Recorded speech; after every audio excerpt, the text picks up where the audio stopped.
Hello beautiful soul! Welcome back to my channel. This is my channel, Ame from Japan, Kabayan. Scorpio, this reading is for you. Maraming salamat muna sa mga subscriber. 40 days bago matapos ang year 2024. Sa mga bagong pasok dyan, welcome na welcome kayo sa bahay ni Ate Aimee. Salamat sa nakataba ng puso ninyong mga comments. At sa mga nagpa-personal reading, maraming salamat. Kung gusto nyo ng energy nyo lang talaga, ang gusto nyo makuha natin, all the details is nasa baba ng video na ito. Dito sa general reading, kabayan, Scorpio, kunin mo lang sa'yo at itapon ang hindi sa'yo. Broken bridge.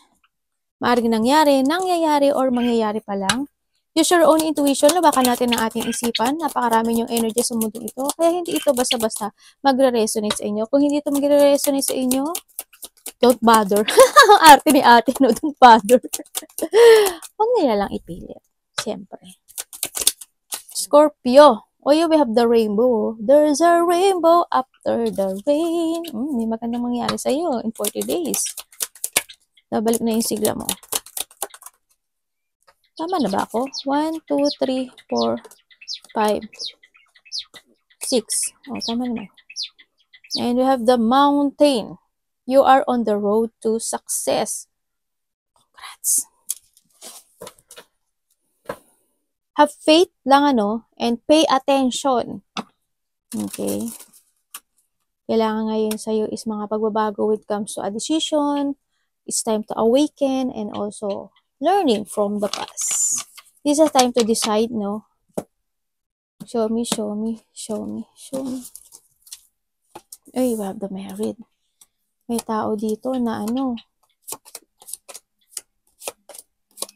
Oy, maybe you will receive. Ingat, ingat sa sakit, no? Ingat kayo sa sakit. Ikaw or malapit sa puso mo is maaring magkasakit. Oy, may tayo, In 40 days, sana wag namang may mandaya sa inyo. Or someone's want to bullying you. Okay, we have that. Then, temporary situation. Maybe you are focusing right now sa iyong pera.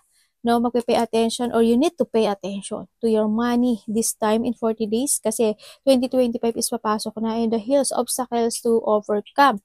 Maring ito is magkakaroon ka na ng mga idea or may mga gagawin ka ng bagay about sa iyong kaperahan. And may yun nga, temporary situation daw is merong obstacle na magtatapos na. Ma-overcome na yun. Uy, tingnan mo, wealth. Talaga, pay attention daw. Di ba? May wealth na darating sa'yo. Tabi natin itong dalawa. May parating daw sa'yo. Ibig sabihin, may ma-overcome ka na nga. Maaari ito is related to your money, work, or activity na gagawin mo. Halimbawa, ikaw is nag-aaral or may mga pag-aaralan ka. Yan. Maaari magpipay attention ka na dito, no? And you learn na from the past. Ganyan. Maaring mga bagong commitment also, when it comes to dito Halimbawa, tapos ka na sa pag-aaral mo, o may mga tapos ka na sa isang sitwasyon na loneliness, mga ganun. Pero there's a wealth and overcoming of obstacle. Good advice from a wise person. Maaring magkakaroon ng makaka-receive ka ng advice. No? Maaring ito sa magulang mo, kapatid mo, ganyan, or vice versa. Basta malapit sa puso mo to. And we have the elephant. A journey either physical or mental will leave you wiser at the end. Yan. Magiging wiser ka na this time in the 40 days kasi parang ang daming yung pinagdadaanan. No? And you need, kasi elephant kasi is, diba ang elephant kasi is nabubuhay sila ng napakamatagal na panahon. Diba matagal ang buhay nila. Ibig sabihin, sa long journey nilang yun, ang dami nilang natutunan. Alam nila kung saan yung kaaway nila. Alam nila how to protect yung sarili nila. Tingnan mo yung balat nila, di ba? Ang kapal. Ibig sabihin, ang dami nilang pinagdaanan at sinuong na problema. Pero they still standing at pagiging matatag, di ba? Ganun na kasi ang elephant, di ba? Ikaw din daw. Kumbaga nandito ka sa sitwasyon mo na kung iisipin mo is napakahirap kamtin or malakpasan yung mga bagay-bagay. Para lang yung bundok, di ba? Kumbaga may mga bundok. Kung titignan mo yung si bundok, di ba? Meron ditong sun. Ibig sabihin, there's a hope. Yan, unti-unti nang nakikita mo na yung sa dami mong obstacle na yan, di ba? Daming blocks, sa daming obstacle. Pero sa daming obstacle yan, nakita mo yung sun. Ibig sabihin, malapit mo na ma-overcome yung mga obstacle in life mo, no? Kung saan mang parte ng buhay mo yan.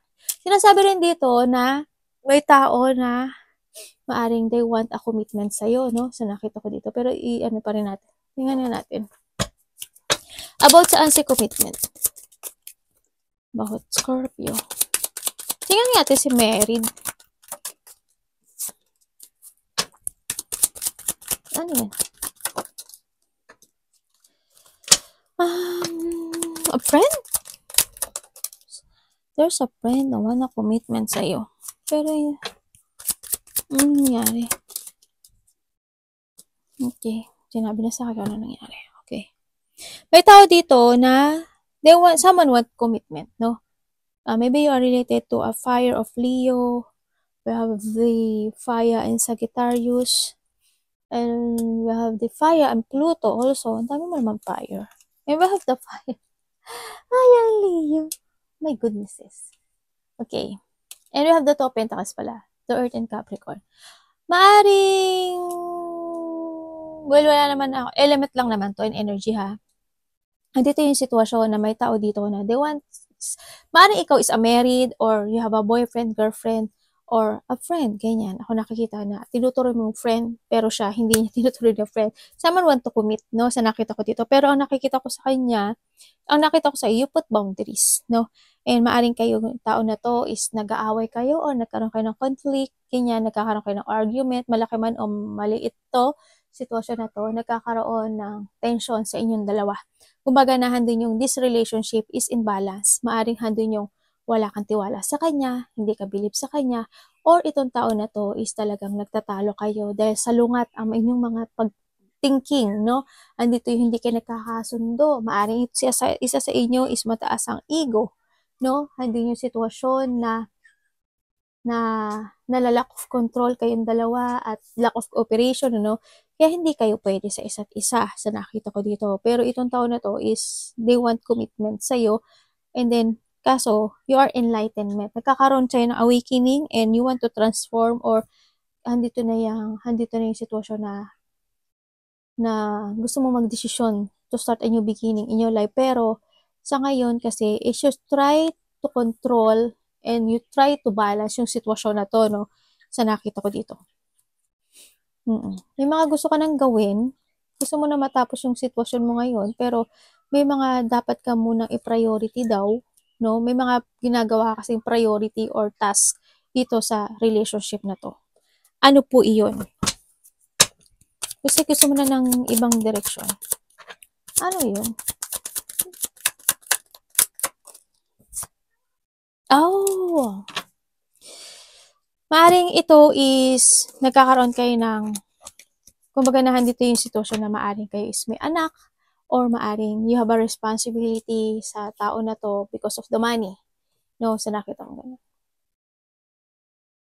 Maaring nagkakaroon ng pag-uusap when it comes to, sa ibang party naman, may nakita ko kasi na nag-uusap na related ang territorial pala.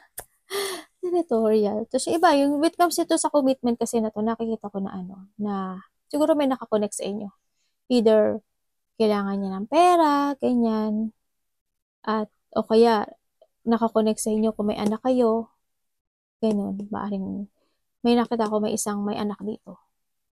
Isa sa inyo may anak, no? Sa iba. Maaring dun ka nakakonect sa anak na yon, no? Maaring kasi mahalaga sa yung anak mo na yon, kaya you try, kahit salungat ka nitong tao na to na gusto niya makapag-commit sa'yo. Kumaga, nagkakaroon lang dito ng connection because of the responsibility, either sa anak or sa pera. Ako nakikita. Yun lang ang nagko-connect sa inyo. Ano yung merit making sa kanya?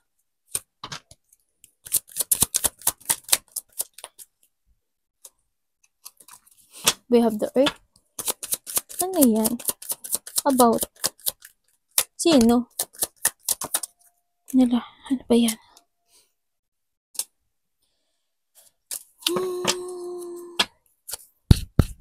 Bakit?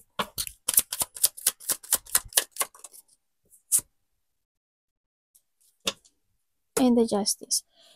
We have the Earth. We have the water in Scorpio.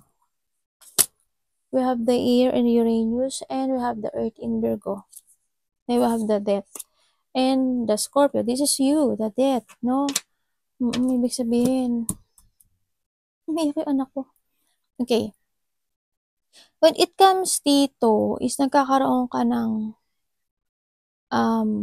nai-stuck ka kasi may merit, no? Nai-stuck ka dito sa situation na 'to kasi is because of, a child? A child nga. O kaya itong tao na 'to kasi is matagal na 'tong kakilala mo. Nakikita ko kasi ngayon sa'yo is, andun naman yung magandang asal mo sa kanya. Andun yung magandang asal mo sa kanya kasi nakita ko maybe this person is matagal na kayong magkakilala, 'no? Matagal na kayong magkilala at nakikita ko na rin naman na parang hindi ko na parang nabo-bored ka na sa kanya, 'no? Or nabo-bored ka na sa trabaho mo, halimbawa ganyan. Matagal ka na dun pero nabo-bored ka na, 'no? Trabaho man ito o karelasyon o anak, something gano'n, ako nakikita. Nandito na rin yung when it comes dito may bata na matigas din ang ulo, 'no? Or hindi man siya bata, itong taon na 'to is nakita ko kasi may tao na yan, hindi responsable, irresponsible. Tama ba ako? Irresponsable, yun. Mali pa yung Tagalog ko, 'no? Irresponsable, kumbaga. No, ito is responsable, ito taon na 'to or maybe this situation, merong nasa balikat ko na may nahipo ako. Ano ba yan? Teka lang. Ano kasi pumatong sa balikat ko, okay. May tao dito na irresponsible, lack of success. Hindi ko alam bakit hindi siya parang may hindi ko masabi na bobita siya o bobo siya. Hindi ko masabing gano'n. Para lang siya, parang hindi siya nag-iisip or ayaw niya lang mag-isip kasi medyo may pagkatamad siya. No, maaaring itong tao to is tamad or mapuro lang talaga. May mapuro lang siguro. Ayaw lang niya talaga ng pag-iisip masyado, no? And then yun nga nakita ko na yun nga itong tao na 'to, no? And then nai-stagnant ka dito kasi maaari itong tao na 'to is tamad or ayaw niya magkikilos, ganyan. Parang andito yung sitwasyon na gusto mong itama yung mali sa kanya, no? Sa nakita ko dito. Parang ginagalang mo pa rin naman siya. Ano pa rin naman yung paggalang mo sa kanya. Kaya lang itong taon na 'to is parang parang hindi naman siya magbabago. Kasi siya poor of decision siya sa buhay niya. I don't know who is tong tao na 'to sa buhay mo, no? Parang wala siyang iniisip. Kumbaga wala siya, ito yung tao na siguro, may tao kasi ako nakitang walang kusa, walang pagkukusa. Nasaan na yung card mo? Wala. Oh, we have the water and the page of swords. Oh my God. Bata pa siguro to. No. Okay. In a 40 days, ganun, nakita ko ito. Maaring kakausapin mo itong tao na, kakausapin mo itong tao na to when it comes to sa kanyang sitwasyon o ano ba to? Ability niya. Ability niya. Sa ability niya. Parang handun yung kakausapin mo siya. Parang makikibaka ka. Nakausapin siya. Na kailangan ganito, kailangan ganyan. Intindihin mo ganito. Parang i-reset mo siya. Ganun. Kakausapin mo to or may kakausapin mo to or vice versa, ha. Yeah, may kakausap sa'yo or ikaw ang kakausap dito sa tao na to, ha. Ganun. Na ganun yung sitwasyon na gusto mo siyang baguhin or gusto mo siyang i-reset, di ba? Na gusto mo siyang mas mapaayos yung kanyang buhay, mapaayos yung sarili niya, maayos yung sitwasyon ninyong dalawa or nitong tao na to. Ganun. Baka sasabihin mo, may anak na tayo, o kaya naman sasabihin mo na, kailangan ganito, kailangan ganyan, huwag ka na maging tamad, kailangan you have a decisions in life, di ba? Parang doon yung makikibaka ka dito sa sitwasyon. Ano ba ito pala ko na, teka lang nahahataw kasi yung cord ng ilaw ko. Ganun. Parang hindi kasi siya itong tao na to parang, wala, ewan ko, tamad ba to? Parang tamad siya eh. May tao na nagsusugal o susugal ka dito sa tao, sumusugal ka sa tao na to. O susugal ka sa tao na to. Ganyan. Hindi ko alam kung may nagsusugal or ikaw isusugal ka sa tao na yan para kausapin siya. Baka sakaling maayos yung buhay niya. No? Tingnan natin. Ano yung live and learn? About? Napapahinga ako ng di oras eh. Tapos na to? We have the air in Aquarius. We have the fire element and the sun. Well, tapos na naman siya. Ako nakikita. Ibig sabihin is, maybe you will receive in a 40 days maaring, you learn na talaga, no? You learn from the past. Ang dami na nagkaroon na ng mga development when it comes sa sarili mo and when it comes sa sitwasyon mo this time. Kasi nakita ko sa'yo, yung energy mo this time is, this is a sun, no? May mga problema sa'yo talaga na magtatapos na. No, hindi naman lahat pero may magtatapos na. You will receive in a 40 days siguro or itong sa loob ng 40 days. Maaaring makaka-receive ka ng isang text message, no, sa isang tao na or may kakausap sa iyo sa isang tao na maaaring itong tao is nagloko. No, maaaring nag-lie siya, dishonest, babaero, lalakero, manipulative, or there's a pagtataksil na nangganap o nangyari, o something cheating, ako nakita, or mga pagnanakaw. Either, anong klaseng pagnanakaw yan, maaring hindi siya pera, no? Ang nakita ko dito, maaring relationship, ang nakita ko. Yeah, maaring makaka-receive ka daw ng gano'n.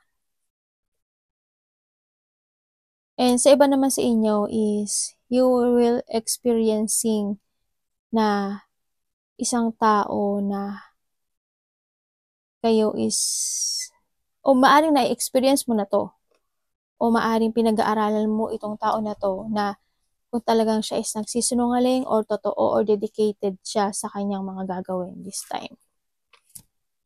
Yan ang nakita ko. Anong pwede ko malaman dito?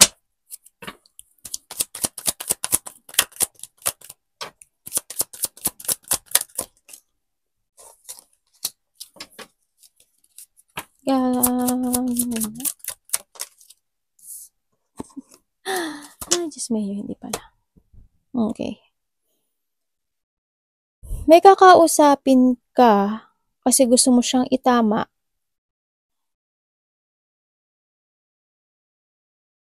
Pero may doubt ka. No? May doubt ka. Maaring ito is matagal mo na kinakausap tong tao nito pero wala pa rin pagbabago. No? Kumbaga itong tao ito is lack of planning. Ganyan. Mapoprostrate ka in 40 days because sa tao na to, sa nakita ko dito. I have the fire and Aries. Fire and Aries and the earth in Virgo. I will have the sun and this fire kasi.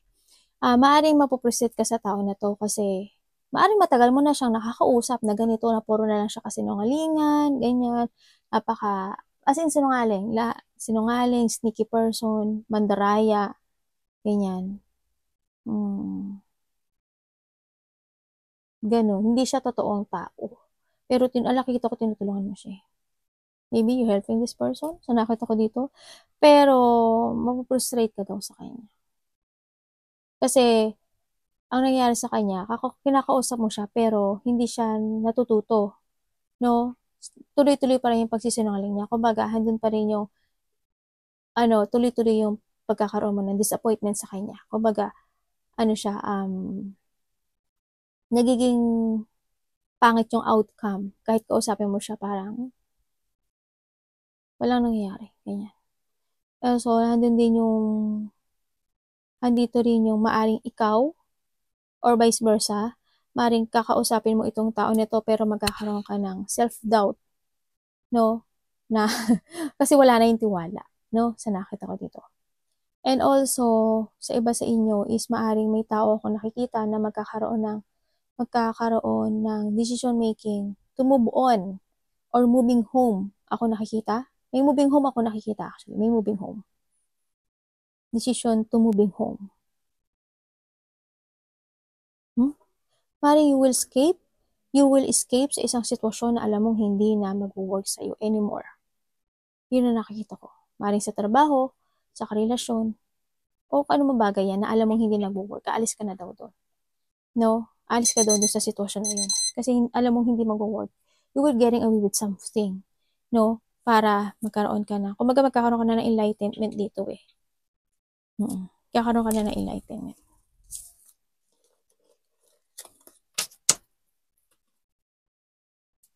May anak.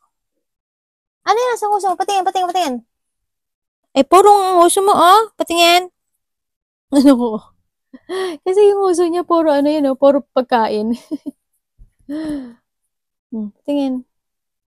Para ka namang bata, eh. Bata nga po, mami. Bakit? Sabi ka rin, oh. Puro ngusang. Baba mo na, anak. Tingnan natin si... Ano pwede ko malaman? Ingat ka, ano, pinagchichismisan ka. Sinabi ko na ba yung kanina? Oh, talaga? Sino? Ano yan? In 40 days, huwag ka maging panatag kasi pinag-uusapan ka. May tao dito na palagi nakamantyag sa'yo, no? May tao dito na I hope in 40 days walang mambuli sa'yo. Walang mambuli sa'yo, walang mag-embarrassment sa'yo, no? May tao dito na hindi kanya tanggap or may tao dito na may bad intention sa'yo. There's a bad news. In 40 days, there's a bad news akong nakikita sa'yo. Dito, maaring there's a robbery or maaring magloloko sa'yo or maaring ito is disappointment in life or mga pagsisisihan mo. May mga pagsisisihan ka raw or disappointment in 40 days about sa tao na may bad intention sa'yo. Kaya huwag ka magpakampante. Okay? About saan? Pwede ko malaman. About saan? We have the area in Libra, the water in Scorpio, the fire element. Naku. We have the fire. Ano yan? Pangit ng card mo ah. Okay. We have the Earth in Taurus and the water in Cancer. Okay. May tao daw na chichismis ka or pag-uusapan ka, no? And nakikita ko dito na may tao dito na easy lang pero parang may tao na walang pera. May tao na ikaw o tao na may malapit sa'yo na walang pera. Kumbaga, may financial problem, ganyan. Sa nakita ko dito. And then, when it comes to a bad intention, there's a person here na may bad intention sa'yo na maaring magkaroon kayo ng problema na related sa money. Ingat ka ha, when it comes sa money. I hope hindi ka manakawan. Hindi ka madaya or manakawan, no? Kasi may tao dito may bad intention sa'yo. Kasi may bad news ako nakikita sa'yo. Kasi ang nakita ko sa'yo dito is magkakaroon daw sa'yo ng sadness, lack of clarity, false impression, at saka magiging matamlay ka raw. Ganyan. Parang yung saya mo mapapalitan ng lungkot. Ganyan. Bigla sa tao na malapit sa'yo. Something lost. Something lost. Something lost? About what? About money? Something lost. May mawawala. Maaring pera. Kasi more on sadness ang nakikita ko sa'yo eh. Sadness, frustration, disappointment. It could be possibility for a loss. No, kung nakikita. It's more on loneliness. May nakita ko na nasa iba sa inyo is pagpapabaya or napabayaan. Kanya, something ganun. Kaya huwag kang makampante this in 40 days, no? Kung ito is related to a money or saka malapit sa puso mo, huwag kang masyado makampante sa mga part na yun. Kasi may magdaranasan mo raw ang lungkot in 40 days.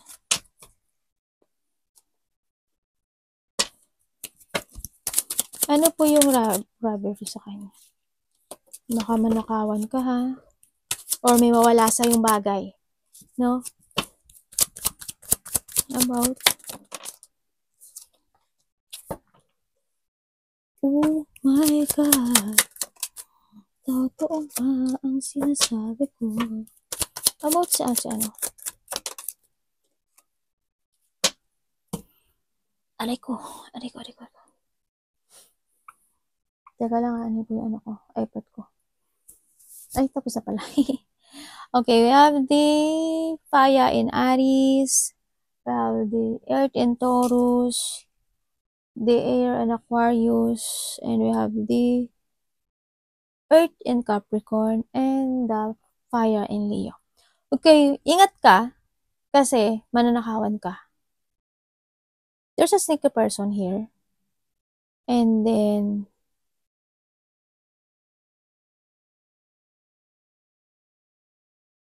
maaring may magtakbo ng pera mo.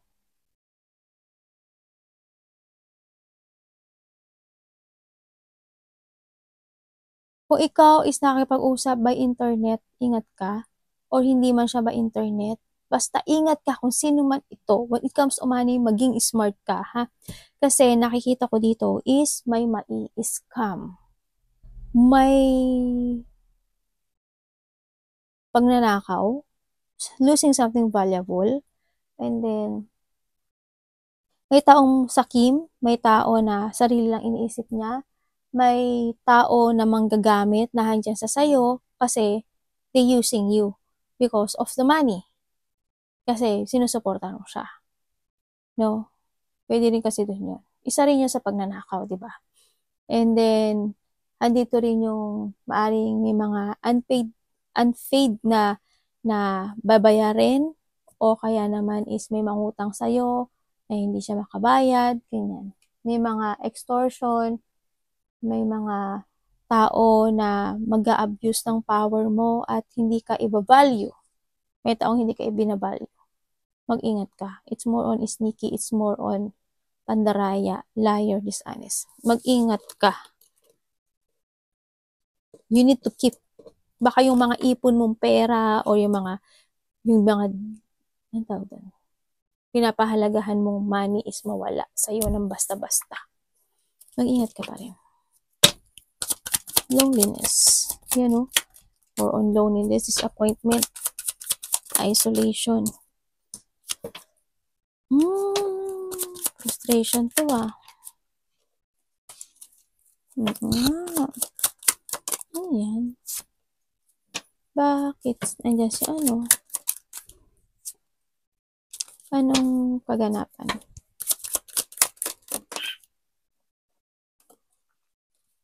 Anong ibig sabihin?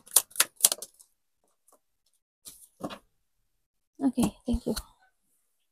May rejection na. We have the water in Cancer, the fire in Sagittarius, water in Scorpio. This is you, no? Medyo palala ka. Ano ba natin sinasabi mo? Hindi, lumalala yung sitwasyon. Okay? We have the fire in Leo, the water element.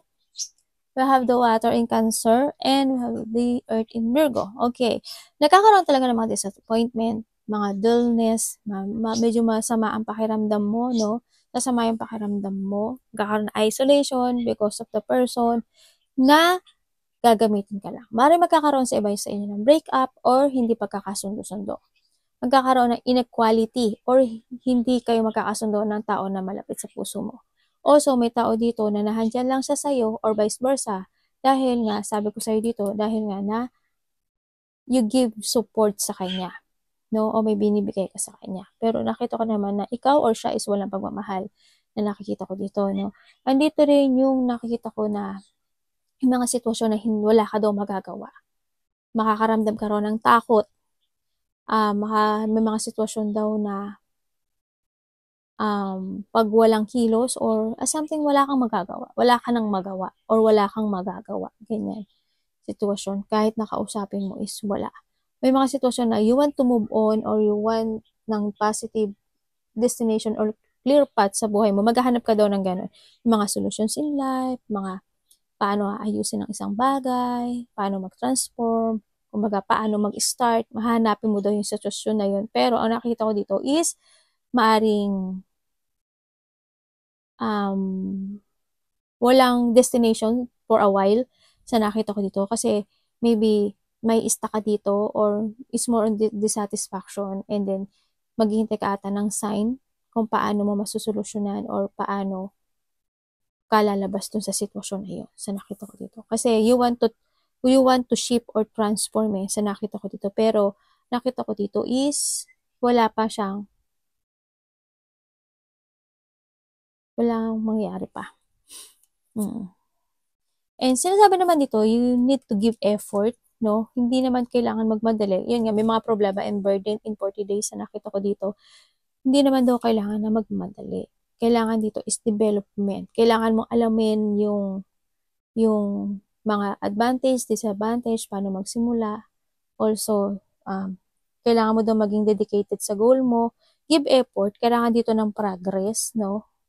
Be practical this time, and work hard to get what you want or when need talaga sa nakita ko dito. Hindi ko alam kung may makikipag-usap sa'yo or ikaw na sasabihin niya is related related ang dental clinic, ipin. Hindi ko alam kung ano kung sino or ano. Maring malapit sa puso mo to or maring ikaw ito, no? Maring may makaka-receive ka ng text message, no? Or message or kakausapin ka ganyan. In 8 days, 8 weeks, ganun. Nakaraan, 8 hours. Nakaraan na or mangyayari pa na. Hindi man yun sa point na yun, pero you will receive a messages sa nakita ko. Pero sinasabi rin ni universe na, na palagi ka daw niyang binibigyan ng they offering you always an opportunity to make a new beginning, pero you always rejected it at hindi mo daw ata ito napapansin. No, because nandito yung sitwasyon na maaari you are not willing to let go sa mga interesado mo ngayon, no? Kumbaga, you are focused sa iyong internal world sa ngayon, no? Kaya itong opportunity na ito is maaring you turning on a way sa buhay mo. Yan, parang sinasabi mo na, pwedeng hindi mo na ngayon, pwedeng next time babalikan kita, mga ganun. Yung opportunity na yun, no? Yun ang mga pagdadaanan mo. Ingat lang din. You need to be wiser this time, no? Be smart. Maging smart ka, no? Kasi marami ka pagdadaanan this time. Arigatou namaste, God bless.